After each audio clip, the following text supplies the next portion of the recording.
युद्ध के बीच में जब तो कामयाबी मिल सके, या तो दुश्मन मान लो इस बार भारतीय जनता पार्टी को, और नहीं तो दुश्मन मान लो कैंडिडेट, या तो यो संकल्प ले लो यदि यो कैंडिडेट आया किसी भी कीमत पे इस बिरादरी के कैंडिडेट को वोट नहीं, ये बात खत्म। जैसे कोई आ जाए बात खत्म, न खरीदार न खरीदार। और नहीं तो ये कहो भाई इस पार्टी ने हमारे ढंग बैठ रखा है, आपका इसका ढंग बताओ, या यो निर्णय लो। और हमें भाई खूब अच्छे तरीके से पता निर्णय जोन से यहाँ बैठे, ये तो नहीं बैठे, ये अपनी वोट दे भी देंगे, कोई दिक्कत नहीं आवे। जवाहर सिंह जी ने कह दिया मेरे परिवार की वोट वहां जाएगी, सारा समाज क्या था चली जाएगी, इस सीट पर को ज्यादा बड़ा वोट नहीं है, इतनी वोट उनकी है जो उनसे तुमने सांसद बना रखे, इतनी वोट आप लोगों की है, इतना बड़ा तो ड्रामेबाजी नहीं कही। लेकिन एक बात मैं दावे से बताऊं, ना तो टिकट होगा उनका ना होगा था, यह भी सच्ची बता रहा मैं, उनका भी नहीं होना, थारा भी नहीं होना,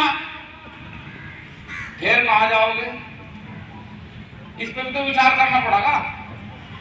और भाई वही रहने का फिर विकल्प हो तो फिर काले ना दो, मेरा ये भी नहीं मिला फिर निकाल लेना मनो भाई, अब इधर धरती में काट देंगे, सब फाड़ देंगे, सब बवाल करते, फिर नु कहो भाई इन्हें अगर टिकट ना देगा तो हम थारे साथ हैं। भाई पापा बढ़िया काम कर रहा, फिर भी एक बात आओगी तो जाओ टिकट मिला ना, और कल को मेरा धर्म सिंह सैनी को फिर तुम झंडे लगाओ फिरोगे, क्या भाजपा क्या भाजपा, फिर नहीं फिरोगे तब बताओ हमारे से तो नहीं आ रहा है।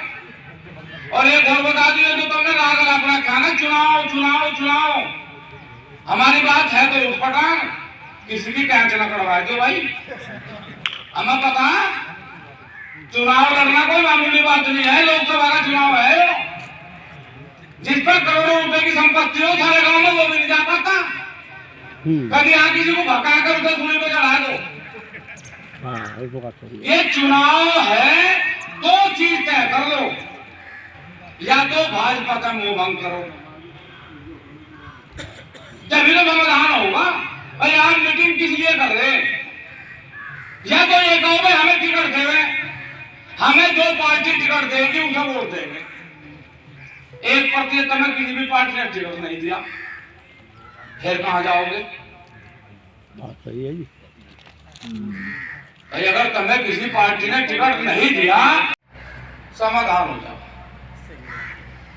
या तो तुम गुजरों को दुश्मन मान लो इस चुनाव का, और या भारतीय जनता पार्टी को मान लो, दोनों में से एक को मान लो। जब तो मीटिंग सफल हो, अनिल सफल होती नहीं, अनिल समझ में नहीं आ रहा। यह भी बात है कि टिकट मिल गया तो भाई बीजेपी को दे देंगे, जो प्रदीप को मिल गया तो बीजेपी को देंगे। पर पहले तय करो, इस बार जो बिरादरी कर रहा तो दो सेनाओं के बीच में खड़ा, यहां अगर मुझे देखोगे ना विषम पिता महावीर बाबा लगे तो युद्ध नहीं होने का, पहले त्याग करना पड़ेगा भाई। संख्या की कोई आवश्यकता नहीं है, संख्या की आवश्यकता नहीं है, संख्या तो वे जोन से घर बैठे सब थाने वाली है, क्योंकि जितने लोग यहां से आए हुए हैं ना, घर को नहीं नेता मान रखा भाई, किसी ने मोहल्ले वाले ने मान रखा, हम हर तरफ ताना जावा भाई वही कर लगा, हमारे तो जब सिंह जा भाई वही कर। तुम यहाँ सारे नेता बैठे, कोई छोड़ना नहीं हो, जब तुम सारे नेता हो, सब नेतृत्व करने वाले लोग हो, तो फिर भीड़ की कमी कहाँ है? 140 करोड़ लोगों की रक्षा इस देश की आर्मी कर रही, 140 करोड़ लोग बॉर्डर पर खड़े क्या? बॉर्डर पे 140 खड़े क्या? बॉर्डर पे तो नहीं है ना जिनके हाथ में राइफल है। अब समाज ने तो थारे हाथ में दे रखी बंदूक राइफल, चाहे समाज को फोड़ लो चाहे पाकिस्तान को फोड़ लो, थारे हाथ में। भाई निर्णय ले लो एक बात का, अगली पंचायत जब करियो, या तो इस चुनाव में ये कह दो बीजेपी दुश्मन है, किसी कीमत पर वोट नहीं देगा, चाहे टिकट किसी को मिले। अगले फिर ये कहोगे भाई गुज्जर दुश्मन है, अगर उन्हें टिकट लाओगे उन्हें वोट नहीं देना, नहीं उन्हें तो देना ही नहीं, तय करोगे या नहीं करोगे? उन्हें तो देना ही नहीं जी, गुजरों को तो देना ही, वोट कैसे दे देंगे? कमाना पड़ेगा जी पक्का। हमने कहा था हमें बगल से रखो बाद में आ जाए, इन्होंने कहा आना पड़ेगा जी, हम आगे, सबका सम्मान है। और कहा ना भाई मेरा एक निवेदन और है, बुजुर्गों को ना कहो, बुजुर्गों की कोई गलती नहीं, हमें ईमानदारी से कहें इस बात को। इस देश में जब तक बुजुर्गों का साहस सम्मान रहा, दो प्रधानमंत्री बनाए, 100 सांसद इस देश की लोकसभा में बैठे थे। और पिछली सरकारों में जिसे आप सबसे कट्टर और बेईमान सरकार कहो, उस सरकार में भी 57 विधायक राजपूत थे और 11 कैबिनेट मंत्री थे। ऐसा नहीं कि उस सरकार में आपका वर्चस्व नहीं था। और हिंदुस्तान की एक पार्टी देश आजाद होने के बाद, चाहे वह कांग्रेस थी, चाहे समाजवादी थी, चाहे बसपा थी, हिंदुस्तान में एक भी पार्टी ऐसी नहीं थी जो आपके नेतृत्व के बिना चल रही थी। हर पार्टी में बस आज की मानसिकता खराब हो रही, बोलो भाई इनके लगे रह लो, फिर खा देगा। अपना प्रधानमंत्री इतना गजब का मंच पर जाते 1947 तक बता दिया, विपक्ष वाला को नहीं रहा पैरा, अगले साल कर रहे हैं 47 तो मालिक हो जाएगा।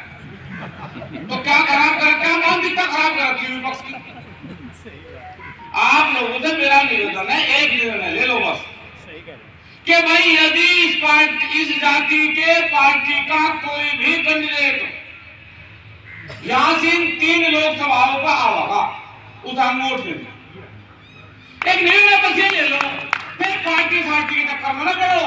अभी मैं एक बात ईमानदारी की कह रहा, कड़वी है, अपनी बात को यही समाप्त भी करूंगा। तब महंगा कितने लगा लियो, 40% तो ऊपर बीजेपी में है रिपोर्ट। फिर कल को खता खा जाओगे। मेरी बात सच्ची है, पर अपनों के बीच में खड़ा मुझे बताने में कोई गुरेज नहीं है।